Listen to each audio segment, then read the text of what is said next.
18 दिसंबर, एक तारीख, एक नाम, दीपू चंद्र दास। उम्र सिर्फ 25 साल, धर्म हिंदू, और यही बना उसकी मौत की वजह।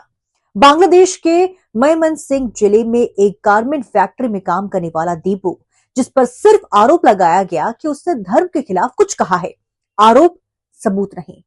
जांच में साफ हो गया कि दीपू ने ऐसा कुछ भी नहीं कहा। स्थानीय लोगों ने भी माना कि उन्होंने दीपू को कभी कोई आपत्तिजनक बात कहते नहीं सुना। लेकिन सवाल यह है, जब सच सामने आ गया तो दीपू जिंदा क्यों नहीं है? शाम करीब 5 बजे फैक्ट्री में हंगामा शुरू हुआ। कुछ मजदूरों ने आरोप लगाया, भीड़ बढ़ती गई और रात 9 बजे तक कानून खत्म हो गया। इंसानियत मर गई। दीपू को फैक्ट्री से बाहर खींचा गया, बुरी तरह पीटा गया, पेड़ से बांधा गया और फिर जिंदा जला दिया गया। उसके बाद फिर भी भीड़ का गुस्सा नहीं थमा तो शव को ढाका मयमनसिंह रोड पर ले जाया गया और वहीं आग के हवाले कर दिया गया। अब पुलिस कहती है, हमें सूचना देर से मिली, अगर समय पर मिलती तो जान बच सकती थी। सवाल यह है कि 5 बजे से 9 बजे तक क्या पुलिस सो रही थी? एक फैक्ट्री में हिंसा चल रही थी और किसी को खबर नहीं। फैक्ट्री मैनेजमेंट ने खुद को बचाने के लिए दीपू का फर्जी इस्तीफा तक तैयार कर दिया। कहा उसे निकाल दिया गया है, लेकिन भीड़ नहीं मानी। आज हालत यह है कि जांच जारी है, लेकिन अब तक कोई गिरफ्तारी नहीं।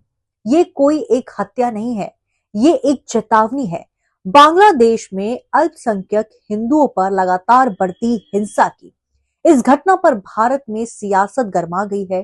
कांग्रेस नेता प्रियंका गांधी वाड्रा ने इसे मानवता के खिलाफ अपराध बताया। उन्होंने साफ कहा, धर्म, जाति और पहचान के आधार पर हिंसा किसी सभ्य समाज में स्वीकार नहीं की जा सकती। उन्होंने भारत सरकार से मांग की कि बांग्लादेश में हिंदू, ईसाई और बौद्ध अल्पसंख्यकों की सुरक्षा का मुद्दा मजबूती से उठाया जाए। इससे पहले अशोक गहलोत ने भी कड़े शब्दों में निंदा की। पश्चिम बंगाल बीजेपी ने भी सवाल उठाए, लेकिन सबसे बड़ा सवाल अब भी बाकी है। जब हिंदू की हत्या होती है विदेश में, जब भीड़ जिंदा जला दी जाती है, जब सबूत झूठे निकलते हैं, तो फिर प्रधानमंत्री मोदी चुप क्यों है? क्यों है चुप? क्या हिंदू सिर्फ चुनावी मुद्दा है? क्या विदेश में मारे गए हिंदू भारत सरकार की प्राथमिकता नहीं? दीपू चंद्र दास अब वापस नहीं आएगा, लेकिन अगर आज सवाल नहीं उठे तो कल कोई और दीपू मारा जाएगा, क्योंकि खामोशी भी अपराध होती है। आपका क्या कहना है इस खबर पर? हमें कमेंट सेक्शन में जरूर बताएं।